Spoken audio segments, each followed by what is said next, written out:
Le corps humain n'est pas fait pour la vitesse. D'ailleurs, les sportifs comme Usain Bolt, Léon Marchand ou Mbappé sont des anomalies. Non, le corps humain, il est fait pour la distance. La preuve, la plupart des animaux peuvent sprinter bien plus vite qu'un être humain. Mais quand on parle de longue distance, aucun animal ne peut nous battre. Et ça, pour deux raisons. L'être humain étant anciennement nomade, on a évolué en tant que chasseur-cueilleur.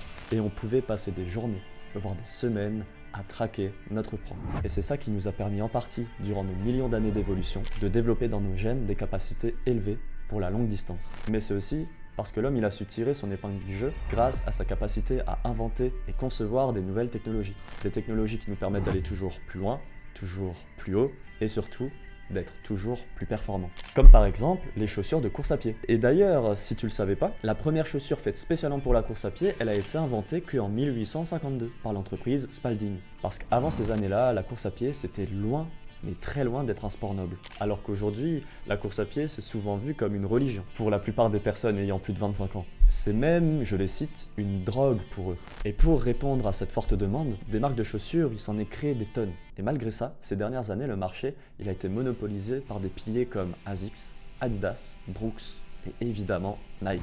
Et toutes ces marques, elles sont à la pointe de la technologie. Certaines existent même depuis plus de 100 ans, si on prend l'exemple de Brooks. Autant te dire qu'on parle de marques vraiment bien installées et qu'on peut difficilement venir bousculer directement dans leur domaine. Alors pour concurrencer ces piliers de la chaussure de course à pied, il faut avoir deux choses dont très peu de boîtes de nos jours peuvent se vanter. Premièrement, une technologie ultra avant-gardiste, mais surtout des moyens de communication et de marketing tout aussi innovants. Et il y a une entreprise portée par une personne qui a su faire ça. En fait, depuis les 15 dernières années, elle est même en train de faire perdre des milliards de dollars à Nike et toutes les autres entreprises du monde de la course à pied. Cette entreprise, c'est On, et la personne qui la porte sur ses épaules, c'est Olivier Bernard.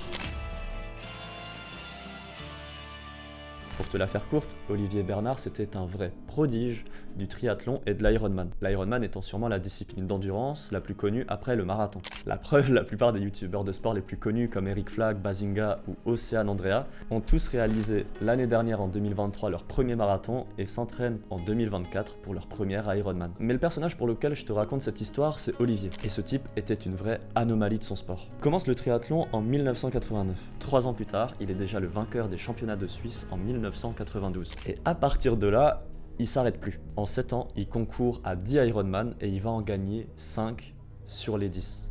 Évidemment, il va prendre la deuxième place sur les 5 autres. Mais ce qui était dingue avec Olivier, en réalité, c'était que son corps, il était fait pour ça, au point d'avoir été accusé de dopage en 1998. Accusation qui d'ailleurs s'est trouvée totalement fausse. La raison, la substance trouvée dans son corps qu'on pensait être des produits dopants était en réalité produit naturellement en surdosage par son corps. En bref, il était excellent. Mais à cette époque, et comme pour beaucoup d'autres sports, vivre de l'Ironman, c'était un rêve inimaginable. D'ailleurs, encore aujourd'hui, très peu d'athlètes réalisent leur rêve de vivre à 100% de leur sport. Il y a même des gens qui participent au JO de Paris qui ont un job à côté. Sauf que ce rêve, tu peux le rendre réalité quand tu as les bons sponsors. Le problème, c'est qu'un athlète d'Ironman doit s'entraîner en moyenne 16 heures par semaine. Alors tu t'en doutes, Olivier, il avait clairement pas le temps de rechercher les sponsors, ni même d'écrire les contrats pour eux. Et c'est comme ça qu'à 21 ans, en 1889, il va donner cette responsabilité à un de ses anciens amis, Caspar Coppetti. Un ami d'enfance qui a lui aussi grandi en Suisse, mais surtout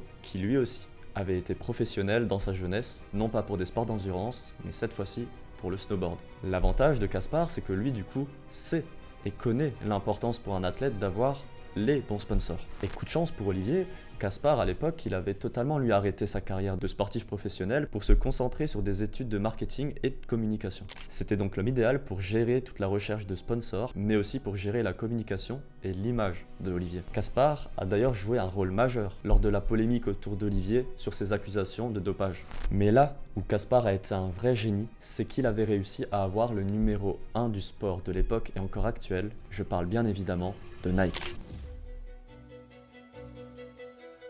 Sauf qu'après 10 ans de carrière dans le sport et le triathlon, Olivier Bernard se blesse en 2005. Et selon lui, sa blessure, elle est due à ses chaussures de sport. D'ailleurs, il avait selon lui jamais vraiment réussi durant toute sa carrière à trouver chaussures à son pied. Et c'est comme ça qu'il s'est lancé le défi totalement fou de créer la meilleure chaussure possible. Mais il va pas le faire tout seul, il va s'associer avec 2 de ses amis. Bien évidemment, il choisit Caspar, que vous connaissez déjà, et va venir s'ajouter à ce duo David Allemand. Un autre de ses proches qui est un véritable chien d'attaque du marketing. Ils ont donc en leur rang un athlète qui connaît son sujet et 2 experts de la communication et du marketing, tous 2 sortis de grandes entreprises de conseil comme McKinsey. Ils ne le savent pas encore, on est dans les prémices de leur projet, mais ensemble, dans les 15 ans à venir, ils vont réussir à bâtir la 4e plus grande marque de chaussures de running du monde. Marque qui d'ailleurs, si elle continue sur sa croissance actuelle, a le potentiel de dépasser Nike dans les 5 ans à venir. Mais toute cette histoire, elle commence par un choix stratégique très intelligent. Ensemble, suite à la fin de carrière d'Olivier, les fondateurs vont choisir de ne pas concurrencer directement les grandes marques comme Nike et Adidas, préférant jouer leur propre jeu avec une technologie futuriste et haut de gamme. Cette technologie, Olivier travaille dessus depuis 2005. Il l'avait d'ailleurs, selon certains documentaires, prototypé dans son garage en coupant une paire de Nike classiques et en y ajoutant des morceaux de caoutchouc provenant d'un tuyau d'arrosage directement sur la semelle. L'idée est ultra simple, amortir les chocs à l'atterrissage. Mais une fois compressé, le caoutchouc agit comme un tremplin. Cette technologie, ils l'ont appelée la Cloud Tech. Et ça, parce qu'ils cherchent à te donner l'impression que tu cours sur des nuages. Mais en réalité, c'était pas vraiment son idée. C'est un ingénieur qui lui avait proposé la technologie pour ensuite lui vendre son brevet. Because I have a running technology, or he called it a running system, he called it back then. Can you do me a favor and test it? Just send me one of your Nikes and I want to put something on it and let me know how much you like it.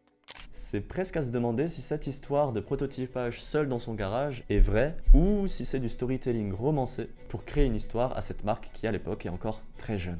Mais c'est aussi la preuve que si l'ingénieur revend son brevet, c'est qu'il trouve bien trop ambitieux le fait de s'attaquer à ce marché du sport ultra concurrentiel. Heureusement, eux les associés sont totalement sûrs de leur technologie et de leur capacité. Et c'est comme ça qu'en 2010, après 5 ans de prototypage, ils lancent enfin On Running. Pour cette technologie, tout part de la semelle. Quand tu dévisages les chaussures On, ce qui te saute aux yeux en premier, c'est leur semelle unique. Honnêtement, au premier regard, on les trouve même bizarres. Et c'est volontaire, parce que comme pour les Air Max de Nike, ils ont tout fait, mais alors absolument tout, pour mettre en avant leur technologie. À ce niveau-là, ça saute aux yeux qu'ils s'inspirent du géant de l'industrie. Ils expliquent même mot pour mot que pour convaincre, il n'y a rien de mieux que de montrer.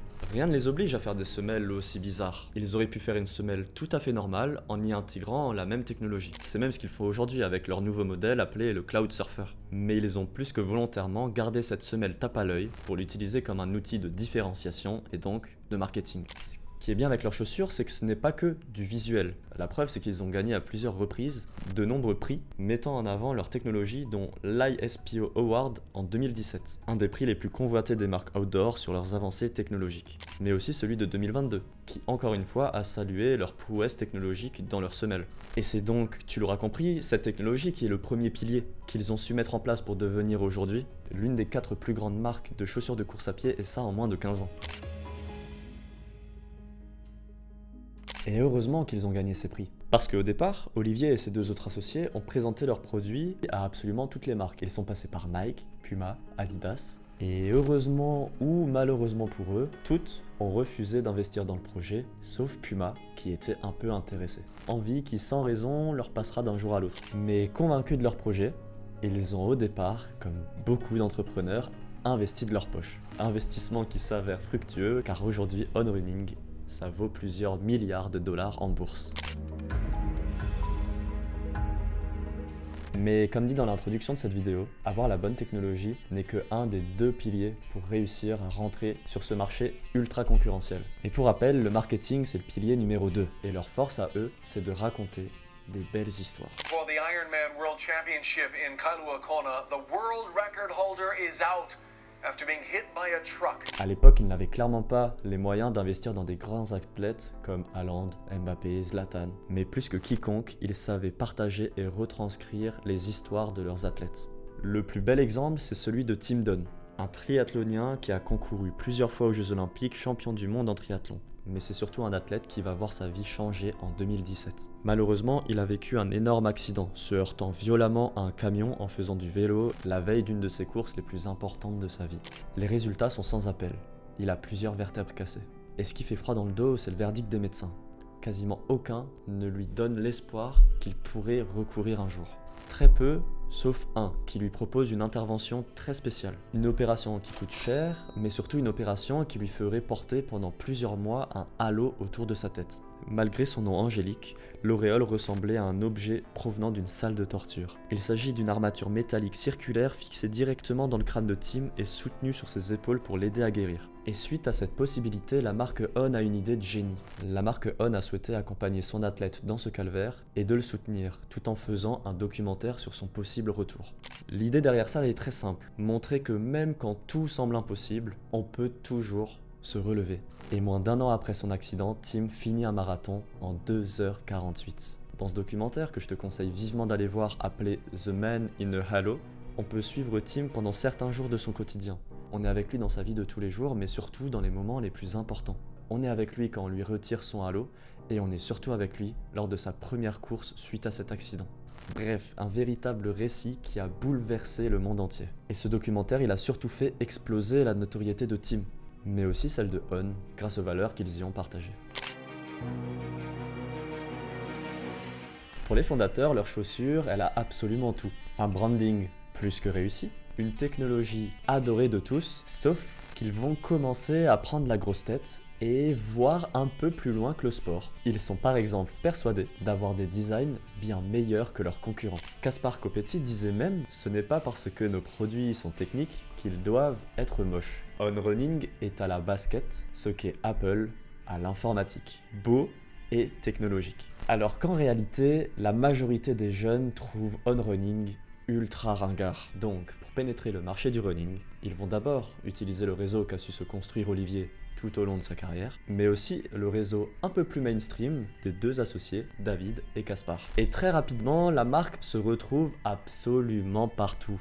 Dans des magasins spécialisés, ils y sont.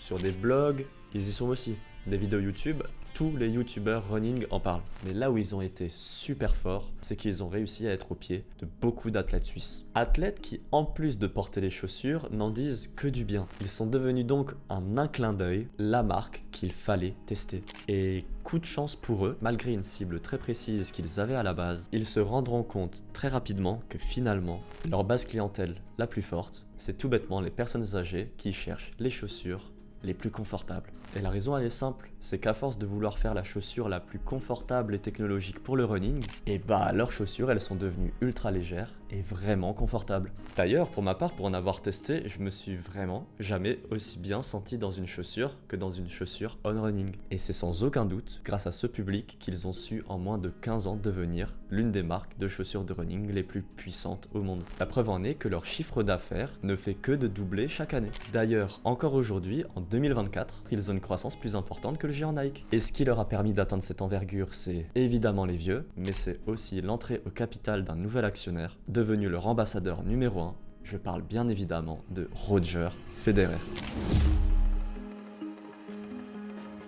Le plus fou, c'est que c'est lui qui à la base les avait contactés. Sûrement parce que c'était une entreprise dans le monde du sport et surtout comme lui, une entreprise suisse. Mais à la base, lui, il voulait simplement discuter. Mais ils ont réussi à le faire devenir un actionnaire de la boîte. Après, au vu des stats de la boîte, c'était loin d'être une mauvaise idée d'investir. C'est d'ailleurs encore aujourd'hui, sûrement le meilleur investissement de sa carrière. Et suite à son arrivée, les choses vont tout sauf ralentir. Bien au contraire, leurs stats vont continuer d'exploser. À son entrée, ils avaient par exemple augmenté le chiffre d'affaires de 300 millions à plus de 700 millions par an en un an. Et cela, grandement parce que Roger n'est pas un investisseur comme les autres. En effet, Roger était bien plus qu'un simple athlète sponsorisé par On Running. C'est maintenant aussi son entreprise. Il a alors tout, mais alors tout mis en place pour faire jouer au plus son image. Et étrangement, quand tu regardes la page de sa collection sur le site internet de On Running, une chose saute aux yeux. Ils mettent surtout en avant le côté confort et streetwear des paires, et plus du tout la performance, ni même leur technologie.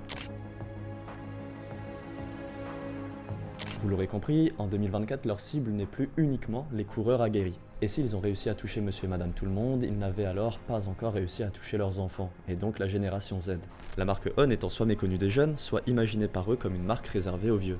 Et suite à la réussite phénoménale de l'arrivée de Roger comme ambassadeur de la marque, ils sont alors allés chercher ni plus ni moins que Zendaya en 2024. Si vous la connaissez pas, Zendaya c'est une réelle idole des jeunes et icône de la mode de sa génération. Elle s'est faite connaître plus jeune sur Disney Channel et joue aujourd'hui dans les plus gros blockbusters comme Dune avec Timothée Chalamet. Et les résultats sont sans appel. Sur ce graphique, on voit la courbe bondir positivement le jour où ce partenariat a été révélé au grand jour.